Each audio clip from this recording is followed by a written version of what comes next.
dos outros palestrantes. E essa aqui, gente, é Eliane Moreira, versão 5.0. Mas se vocês conhecerem a versão anterior, então eu vou falar com o pessoal aqui do slide, que eles estão com um probleminha técnico ali, né, Dani? Para passar os slides aqui para mim.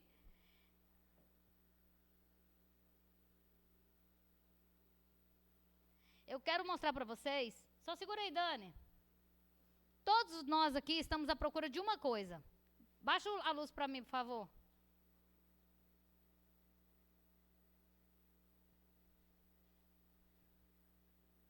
Todos nós viemos em busca de algo. Na verdade, a gente quer virar o jogo, a gente quer mudança, mas a gente quer uma única coisa, a procura da felicidade.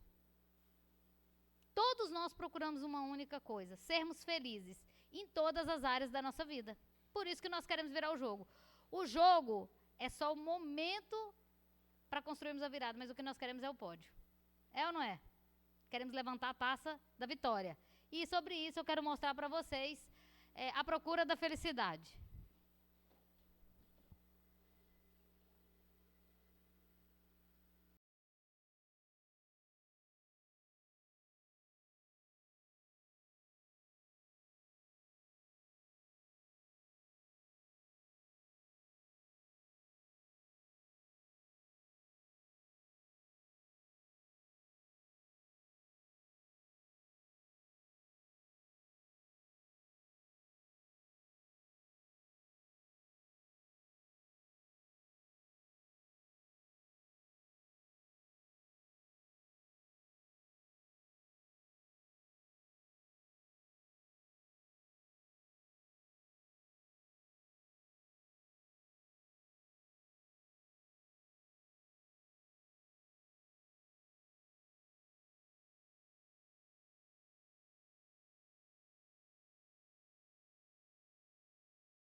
E é sobre isso que eu quero falar para vocês, sobre virar o jogo. Nós, para virarmos o jogo, com certeza vamos virar quando estivermos na dor. Mas nós podemos virar o jogo. Como ele virou o jogo, nunca deixe alguém dizer para você que você não pode. Você pode. Não importa onde você está. Não importa onde é a sua dor. Não importa qual é o seu momento. Não importa qual é a área da sua vida que você quer virar o jogo. Você pode. Porque o único juiz que pode dizer que acabou o jogo e apitar essa final é Deus. E enquanto ele te der vida, você está no jogo. Então, primeira coisa para nós passarmos esse dia juntos. Você está no momento certo, no lugar certo, com as pessoas certas, na hora da virada certa. E é sobre isso que eu vou falar para vocês rapidamente, que essa é a Eliane que um dia resolveu virar o jogo. Mas eu vou falar só da última virada, porque a história é longa, 50 anos, né? Então, não dá para passar o dia aqui, tá bom? Então, a minha última virada, gente, foi o seguinte. Eu comecei a analisar, no meio da pandemia, quando todos estavam enclausurados em casa, como que eu virei o jogo em alguns momentos da minha vida. E eu comecei a pensar, meu Deus, o que eu vou fazer? Escritório fechado, eu passei por uma situação de dormir com dinheiro na conta e amanhecer o dia sem R$1 nos últimos 2 anos, tá? Eu não vou entrar nesse detalhe, mas imagine você acorda e no outro dia você não tem um centavo e seu dinheiro está fora do país. E não tem como recuperar rápido. Entenderam? Então, essa foi a virada. E eu disse, gente, um dia eu virei o jogo. Eu virei o jogo muitas vezes. O que aconteceu? O que eu fiz de diferente? E nasceu no meu coração a palavra vira o jogo. Gente, está chegando 3 pessoas ali que eu quero que eles sentem aqui na primeira fileira, por favor. Eu vou contar para vocês depois por quê, tá? E assim eu comecei a analisar, Dani, as viradas que foram acontecendo na minha vida. E eu descobri que tinha uma coisa em comum nessa virada. E se vocês utilizarem, eu tenho certeza que isso vai virar o jogo de vocês também. Então, pessoal, como eu disse para vocês, seja qual for o seu problema que você esteja vivendo agora, eu posso te garantir que você é capaz de virar o jogo, usando esse método que eu vou contar para vocês. Eu contei esses dias lá no Conexão Mulher. Então, esse método, que a Dani já vai colocar aí pra gente, é um método, quem usa ele são pessoas que passaram pela dor, como as pérolas. Como é que se acontece para termos pérolas, que é uma joia tão rara? Como todos que estão aqui são joias raras. Eles passam por alguma situação de desconforto. E é no desconforto que nós mudamos a nossa história, não é assim?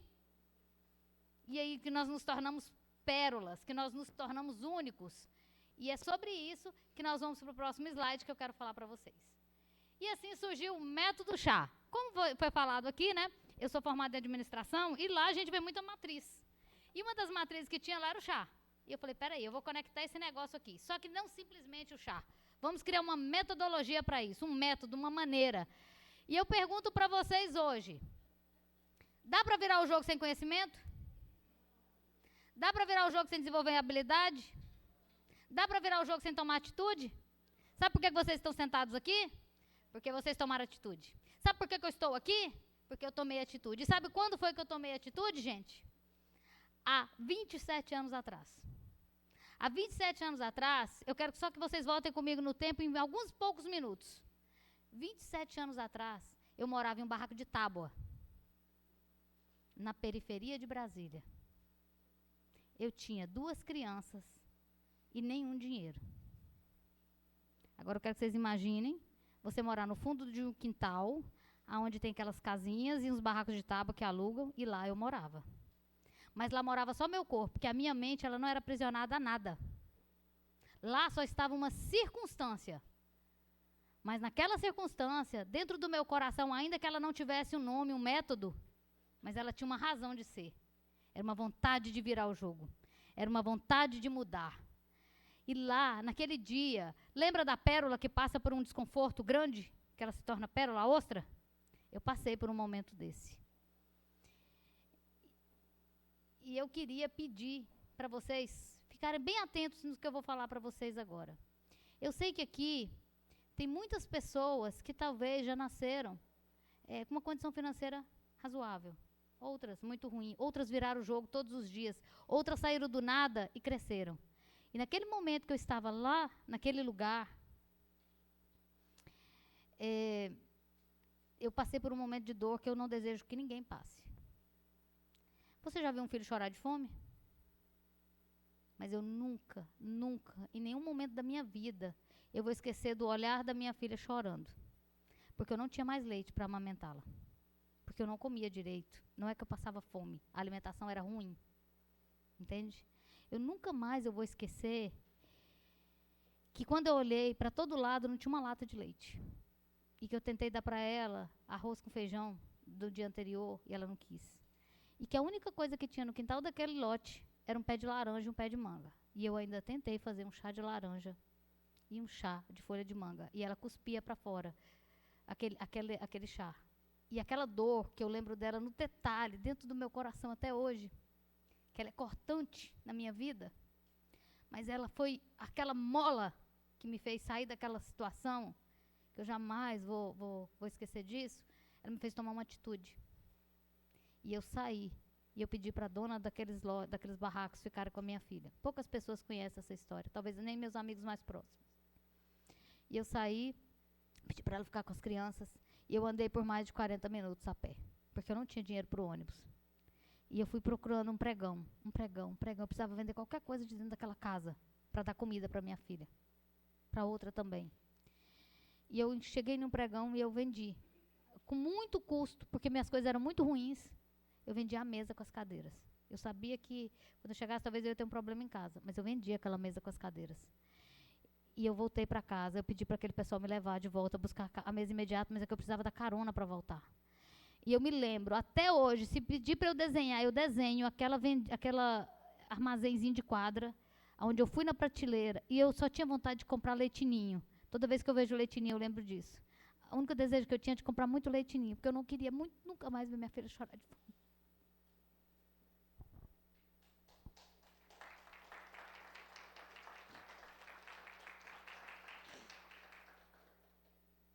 Nunca mais. E nunca mais eu vi. Nunca mais. Nunca mais eu vi. E daquele dia, dentro do meu coração, nasceu uma força muito grande para eu sair daquela situação.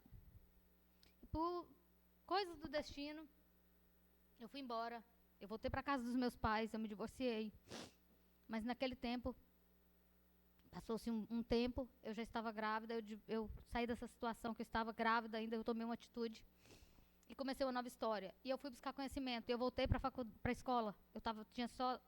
Faltava um ano para terminar o 2º grau. E eu voltei a estudar, trabalhar. Trabalhava durante o dia, eu cuidava de criança, ia à noite para a aula, com a barriga gigante. E eu era tão agoniada que eu fui para o hospital para ter neném de bicicleta. Eu deixei a bicicleta na porta do hospital e voltei com a menina. Entendeu? Então o negócio assim é para virar o jogo mesmo. E aí, o que aconteceu? Os anos se passaram, eu fui estudando, eu fui aprendendo, e eu sempre soube fazer unha, mas eu sempre procurei ser melhor naquilo que eu sabia fazer. Eu tinha que deixar a minha marca. E eu comecei a fazer unha, e de fazer unha eu comecei a ser cabeleireira, e fui crescendo, e um dia Deus falou comigo. Um dia, numa situação também extrema, momentos extremos, eu entrei atrás da porta do quarto e disse: Deus, se o Senhor existe, eu vou mudar a minha trajetória. Em 5 anos, eu quero ter uma casa, eu quero ter um carro. Eu quero ter uma empresa para eu trabalhar. E eu quero ter uma família. E o Senhor me deu em 5 anos todas essas coisas. E me deu ainda um marido dos olhos verdes. Que eu não sou fraca, não. Entendeu? E aí, gente, eu nunca mais também desfiz a promessa com o Senhor. Eu nunca mais saí dos pés do Senhor. Porque até aqui me ajudou o Senhor. E eu nunca mais abandonei e eu obedeci. E um dia ele disse para mim: Eliane, alarga as tuas tendas e vai. E eu vim para o Tocantins, nem sei como, mas eu cheguei nessa cidade, em 2000, sozinha. E eu vim desbravar um estado novo. E cheguei nesse estado, me apaixonei, e eu vim para fazer uma apresentação, como hoje, só que era para a área da beleza. A pessoa que me trouxe, eu convidei, mas ela não pôde vir ainda. E eu cheguei nesse Tocantins, e Deus falou comigo: é aqui que eu vou mudar a sua história. E na vinda, ele me deu um sonho. E eu vi um homem com um par de alianças na mão, no jardim. Eu não conhecia nem uma rotatória. Eu só conhecia queijinho, né? Mineiro só conhece queijo. Eu só conheço queijinho. E aí, gente, eu vou reduzir, porque tem o horário do outro palestrante. Mas eu encontrei uma pessoa dentro de um supermercado. Ele não gosta que eu conte essa história, mas eu vou contar. E eu encontrei, eu falei: és tu? Que é o prometido? Mas ele era lá da minha cidade. Olha como Deus faz as coisas. Eu encontrei dentro do quarteto. Minha história de amor dentro do quarteto. Olha que coisa chique, hein? Eu falo para Fátima sempre: Fátima. Mas eu não sou fraca também, não. Eu já casei logo com o primo da Fátima. Que eu já falei para vocês que eu não sou fraca. Brincadeira, gente. Eu falo você brincando. Mas eu também gosto de coisa diferente. Vocês viram que eu estou comemorando o aniversário aqui? Eu casei logo com o meu compadre. Porque ele era meu compadre lá em Minas, mas eu já era crente, tinha mais compadre. Não tinha mais essa questão do compadre. Então, a coisa aconteceu assim, e a história virou. E eu cheguei nessa cidade, e plantei a planta dos meus pés aqui. E determinei que aqui era minha terra prometida, que o Senhor estava me entregando. E aqui nasceu uma nova história, e eu conheci muitas pessoas, e o Senhor me honrou. E dentre essas pessoas que o Senhor me honrou, eu quero dizer para um casal que está aqui, que eu queria que ficasse de pé, a Iraci e o Nivaldo. Inclusive, gente, meu cabelo é ela que faz, tá? Arrasou! A Iraci e o Nivaldo são os empresários do Rei Charme, cabeleireiro. Mas mais que isso, são os irmãos que Deus me deu nessa vida. Eu fui um tempo para Minas, por 5 anos, para ficar lá, para resolver algumas coisas, e eles foram os únicos tocantinenses que foram me visitar, e ele disse para mim, ele me chama de Dona Liane. Dona Liane, a senhora vai embora, que a gente precisa de você lá em Tocantins. E eu obedeci e voltei. Então, assim, gratidão, eu amo vocês, vocês são minha família aqui, verdadeiramente minha família, tá?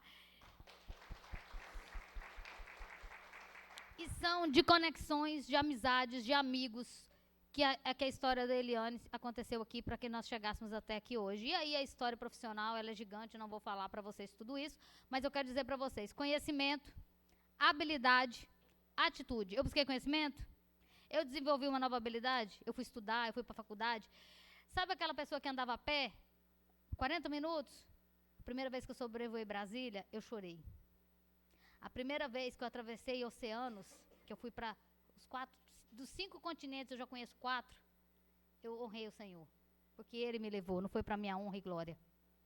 Então, o que eu quero dizer para vocês é que o jogo vira, não importa qual é a área, qual é a situação, o que nós temos para fazer, o jogo vira. Tá? Então, é isso que eu tenho para colocar para vocês, eu não vou me alongar mais. A palestra é um pouco maior, mas a gente teve uma questãozinha técnica aqui com o auditório, com a questão do som. Então, o que eu quero entregar para vocês é o meu sentimento que o jogo vira. Ele vira. Gratidão a todos vocês por estarem aqui. E eu quero também pedir para o compadre ficar de pé.